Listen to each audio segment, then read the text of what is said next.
नमस्कार दोस्तों, आप सभी का आपके अपने यूट्यूब चैनल एजुकेशन नगरी पर आप सभी का स्वागत है। आज हम वर्तमान महावीर खुला विश्वविद्यालय बीए का एग्ज़ाम है, उसके बारे में आपका एग्ज़ाम है 4 अगस्त का। हम पेपर सॉल्व करेंगे हिंदी साहित्य का। आप देख सकते हो पेपर कोड है ST0। बात करते हैं हिंदी गद्य भाग 2 कथा साहित्य। परीक्षा में पूछे जाने वाले महत्वपूर्ण प्रश्न हम देखेंगे। तो पहला क्वेश्चन आप देखिए सबसे पहले। हाँ, तो देखिए आप खंड अति लघुतरात्मक प्रश्न। पहला क्वेश्चन देखिए कि सरस्वती पत्रिका का प्रकाशन कब हुआ? तो आपकी सरस्वती पत्रिका का प्रकाशन 1900 ईस्वी में हुआ। अगला क्वेश्चन देखिए, हिंदी का पहला उपन्यास कौन सा था? किसका हिंदी का पहला उपन्यास कौन सा था? परीक्षा गुरु था। कौन सा था? परीक्षा गुरु था। गुरु था। परीक्षा गुरु था। अगला क्वेश्चन देखिए आप कि जैनेन्द्र हिंदी उपन्यास की किस धारा के लेखक हैं? जैनेन्द्र की हिंदी उपन्यास की किस धारा के लेखक है? तो आपके मनोविज्ञान धारा के लेखक है। किसके? मनोविज्ञान के लेखक है। उसने कहा था, कहानी के नायक का नाम बताइए। तो इस कहानी का नायक है आपके, उसने कहा था इसके हैं आपके लहनी सिंह। कौन है? लहना सिंह। कौन है? लहना सिंह। अगला क्वेश्चन देखिए आप, गजाधर बाबू किस कहानी के पात्र हैं? किसकी बात कर रहे हैं? गजाधर बाबू की अगर बात कर रहे हैं तो वापसी कहानी के पात्र हैं। किसकी?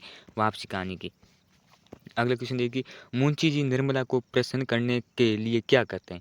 मुंशी जी है किसको प्रसन्न करने के लिए? निर्मला जी को प्रसन्न करने के लिए क्या करते हैं? तो देखिए, प्रसन्न करने के लिए उसे उपहार और मिठाई लाते हैं। क्या लाते? उसके लिए क्या लाते हैं? उपहार और मिठाइयाँ लाते थे तथा उसकी इच्छाएं पूरी करने का प्रयास करते थे। अगर हम बात करते हैं किसकी? निर्मला जी की। स्वयं प्रकाश किस विचारधारा के पक्षधर थे? किसकी बात करें स्वयं प्रकाश की? तो आपके मार्क्सवादी यानी प्रगतिशील विचारधारा के पक्षधर थे। अगला क्वेश्चन देखिए, इसका प्रश्न व्याख्या देख सकते हो आप। खंड ब की अगर बात करते हैं, ये गद्यांश दे रखा है आपके, जब किसी तरह रह ना गया। जब किसी तरह रह ना गया, उसने जबरा को धीरे से उठाया और उसके सिर को थपथपाया। थपथपा कर उसे अपनी गोद में सुला लिया। ये आपका गद्यांश है। यहाँ तक, कहाँ तक? यहाँ तक देख सकते हो। एक एक अणु प्रकाश से चमक रहा था। इसका प्रसंग हम देखेंगे तो देख सकते हो किस प्रकार से लिखना है आपको प्रश्न कि प्रस्तुत गद्यांश हिंदी के महान कथाकार मुंशी प्रेमचंद की प्रसिद्ध कहानी पूत की रात से लिया गया। कहाँ से लिया गया? पूस की रात से लिया गया। इस प्रसंग में गरीब किसान हल्कू कड़ाके की ठंड में अपने खेत की रखवाली कर रहा है। उसके साथ उसका प्रिय कुत्ता ज़ेब्रा भी मौजूद है। किसकी बात कर रहे हैं? एक तो आपका कौन है? हल्कू कड़ाके की बात हो रही है। एक बात कर रहे हैं कुत्ता है ज़ेब्रा, उसकी बात कर रहे हैं। अत्यधिक ठंड और गरीबी के कारण हल्कू बहुत कष्ट सह रहा है। आपको देख सकते हो यहाँ पर गद्यांश का प्रसंग कैसे लिखना है। सबसे पहले आपको लिखना है प्रस्तुत गद्यांश हिंदी के महान। जिस लेखक की अगर आप कहानी है उसका नाम लिखना है, जिस कहानी से लिया गया उसका नाम लिखना है और उसकी मेन हेडिंग आपको यहाँ पर लिखनी है। और व्याख्या कैसे करनी है? जैसा ऊपर लिख रखा है उसके अकॉर्डिंग इसकी व्याख्या करनी है। जैसे आप देख सकते हो, इस गद्यांश के लेखक ने मतलब मनुष्य और पशु के बीच में सबसे प्रेम की अत्यंतता और संवेदन का अत्यंत मार्मिक चित्रण किया। किसकी बात करते हैं? सबसे प्रेम की आत्मीयता और संवेदना का अत्यंत मार्मिक चित्रण किया है इसमें। जब ठंड असहनीय हो जाती है तब हल्कू अपने कुत्ते ज़ेब्रा को गोद में उठा लेता है और बड़े स्नेह से उसके सिर पर हाथ फेरता है। यद्यपि ज़ेब्रा के शरीर में दुर्गंध आती है फिर भी हल्कू के मन में उसके प्रति कोई घृणा नहीं होती है। वो उसे अपने भाई या सबसे प्रिय मित्र के समान प्रेम करता है। ज़ेब्रा भी अपने स्वामी के प्रेम को समझकर स्वयं को सुरक्षित और सुखी अनुभव करता है। एक कुत्ते और एक हल्कू के बारे में ये कहानी लिख रखी है, प्रेमचंद ने लिख रखी है। आप देख सकते हो, ये गद्यांश मानवीय करुणा, मित्रता और पशु प्रेम का उत्कृष्ट उदाहरण प्रस्तुत करता है। अगला क्वेश्चन देख सकते हो आपकी, निम्नलिखित गद्यांश की सब प्रश्न व्याख्या करनी है। इसके भी उन्होंने अनुभव किया कि वह बच्चों के लिए केवल धनोपार्जन के निमित्त मात्र हैं। जिस व्यक्ति के अस्तित्व से पत्नी मांग में सिंदूर डालने के अधिकारी हैं, समाज में उसकी प्रतिष्ठा है। उसके सामने वह 2 वक्त भोजन की थाली रख देने से सारे कर्तव्य छुट्टी पा जाती है। वह घी और चीनी के डिब्बों में इतनी रमी हुई है कि अब वे उनकी संपूर्ण दुनिया बन गई। अब प्रसंग देखिए आप, ये किसकी बात हो रही है? गद्यांश में उषा प्रियवदा की प्रसिद्ध कहानी है वापसी से लिया गया। कहाँ से लिया गया ये कथन? गद्यांश वापसी से लिया गया। सेवानिवृत्त गजाधर बाबू अपने परिवार के व्यवहार से अत्यंत दुखी और निराश हो जाते हैं। उसके बारे में भी लिख रखा है। उन्हें ये अनुभव होता है कि परिवार में उनका महत्व केवल धन कमाने तक ही सीमित था। व्याख्या देख सकते हो आप। लेखिका ने इस गद्यांश में आधुनिक पारिवारिक जीवन की संवेदनहीनता और स्वार्थ पूर्ण मानसिकता या यथार्थ चित्र प्रस्तुत किया है इसमें। गजेंद्र बाबू को लगता है कि पत्नी और बच्चों के लिए उनका अस्तित्व केवल आर्थिक आवश्यकताओं को पूरा करने तक सीमित था। नौकरी के समय परिवार उनका सम्मान करता था, परंतु सेवानिवृत्ति के बाद उनका महत्व कम हो गया। पत्नी घरेलू वस्तुओं और दैनिक कार्यों में इतनी व्यस्त हो गई है कि पति के प्रति उनका भावात्मक लगाव समाप्त हो गया। गजेंद्र बाबू की अगर बात करते हैं, देख सकते हो आप कि बाबू को परिवार में उपेक्षित और अकेला अनुभव करते हैं। इस गद्यांश के माध्यम से लेखिका ने ये संदेश दिया कि परिवार का आधार केवल धन नहीं, बल्कि प्रेम, सम्मान, अपनत्व और पारस्परिक संवेदना होना चाहिए। जहाँ भावनाएं समाप्त हो जाती है, वहाँ परिवार केवल औपचारिक संबंध बनकर रह जाता है। हम किसकी बात कर रहे हैं? परिवार के बारे में ये गजेंद्र बाबू के बारे में ये कहानी लिखी है। उस कहानी के आधार पर आप देख सकते हो वापसी। एक और आप गद्यांश देख सकते हो। गद्यांश आपको अच्छी तरह से लिखना है। देख सकते हो इस प्रकार से आपको गद्यांश दिया जाएगा। सप्रश्न व्याख्या करनी। सप्रश्न व्याख्या में कैसे लिखना है आपको देख सकते हो। प्रश्न व्याख्या में सबसे पहले प्रस्तुत गद्यांश जो लिखता है, लेखक का नाम, जो कहानी से लिया गया, उसका उपन्यास निर्मला से लिया गया, इस प्रकार से आपको लिखना है। और एक हेडिंग लिखनी है कि ये कहानी, पूरी कहानी किस पर लिखी जा रही है। इसका सब्जेक्ट यानी विषय लिखना होता है यहाँ पर। उसके बाद में व्याख्या आपको करनी है मनपसंद आपके अनुसार, जैसी याद है वैसी लिखनी है आपकी। इसकी व्याख्या देखिए, लेखक ने इस गद्यांश में मातृत्व की मानता और उसकी कोमल भावनाओं का अत्यंत सुदृढ़ चित्रण किया। सच्चा मातृ प्रेम केवल स्नेह ही नहीं होता, बल्कि आवश्यकता पड़ने पर अनुशासन और कठोरता भी अपनाता है।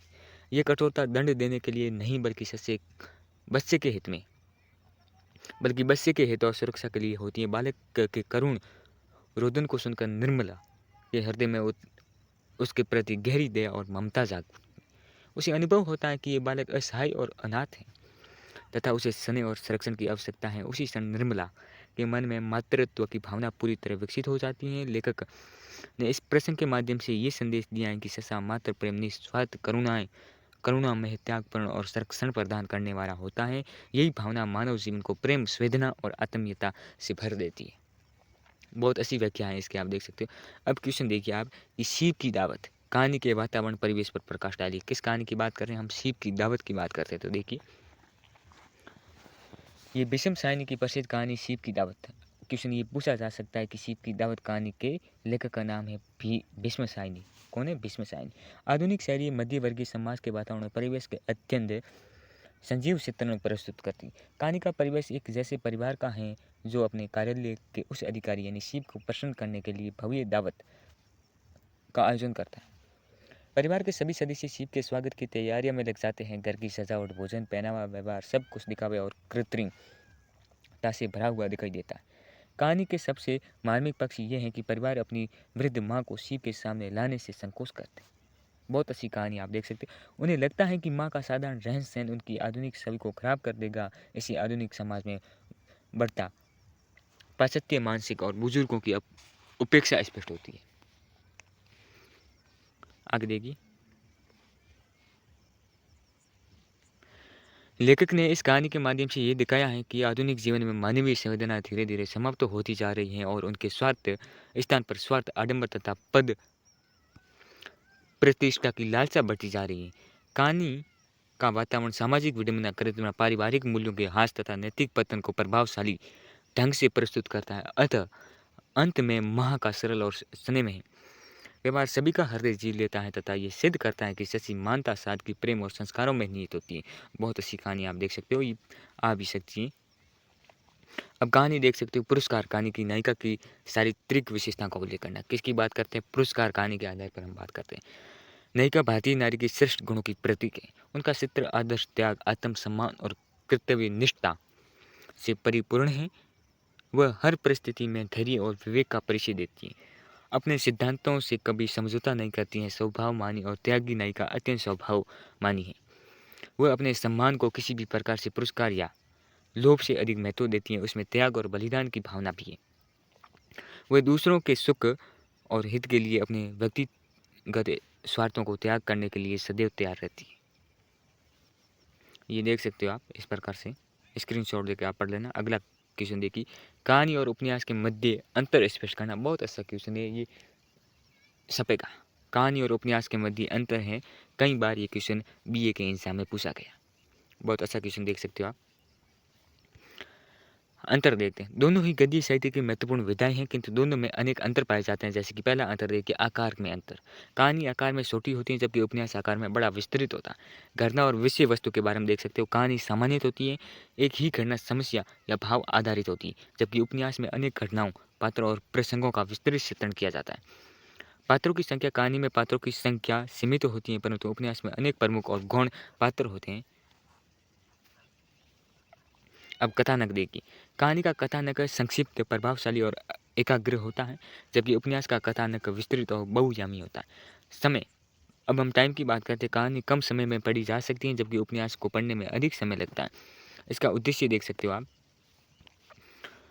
कहानी का उद्देश्य किसी एक भाव, घटना या विचार का प्रभाव उत्पन्न करना होता है, जबकि उपन्यास का उद्देश्य समाज, जीवन, संस्कृति, राजनीति और मानवीय संबंधों का व्यापक चित्र प्रस्तुत करता है।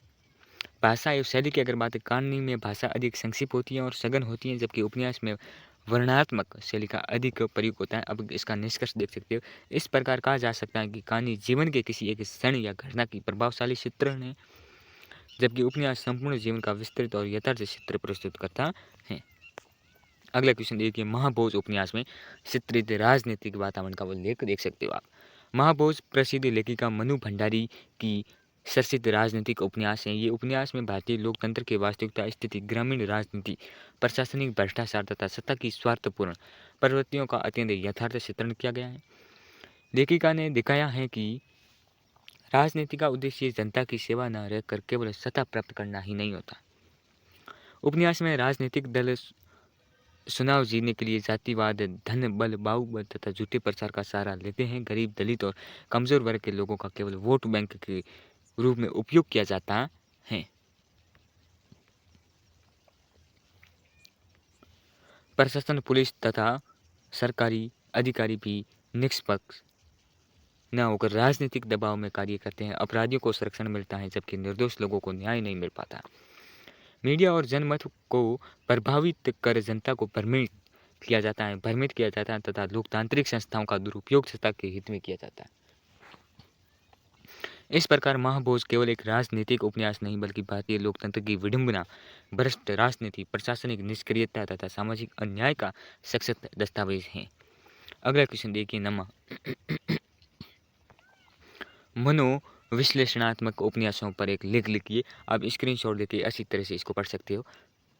ज़्यादा टाइम लगेगा, हम पढ़ेंगे तो आप देख सकते हो। इसका स्क्रीनशॉट ले लीजिए और पढ़ लेना आप।